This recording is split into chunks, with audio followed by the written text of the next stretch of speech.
Praise the Lord. வேதாகமத்துல கர்த்தருக்கு அருவருப்பானவர்கள் அப்படின்னு நிறைய பேரை நம்ம பார்க்க முடியுது. இன்னைக்கு நம்ம ரெண்டு நபர்கள் கர்த்தருக்கு அருவருப்பானவர்களை குறித்து நாம் பார்க்க போறோம். துன்மார்க்கன் நீதிமானாக காண்பிக்கிறது, அதாவது சிலது துன்மார்க்கமா ஜீவிப்பாங்க.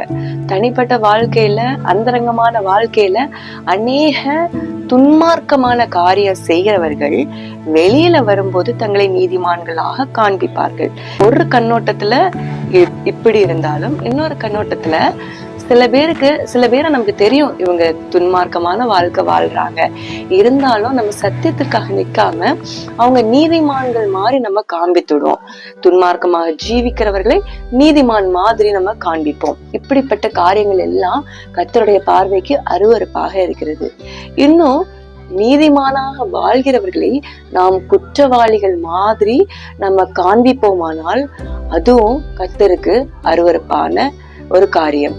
எந்த ஒரு மனிதன் கர்த்தருக்கு என்று நீதிமானாக வாழ்கிறாரோ அவர்களை நம்ம குற்றம் கண்டுபிடிக்க நம்ம தீவிரிக்க கூடாது.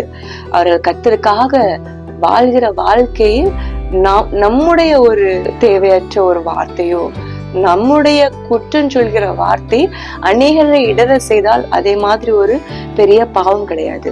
அது கர்த்தருக்கும் மிகவும் அருவருப்பானதால் இந்த நாள் ஒரு தீர்மானம் எடுப்போம். துன்மார்க்கிற நீதிமான் மாதிரி காண்பிக்காமல் இருப்போம், நீதிமானை குற்றவாளிகள் என்று காண்பிக்காமல் இருக்கும்.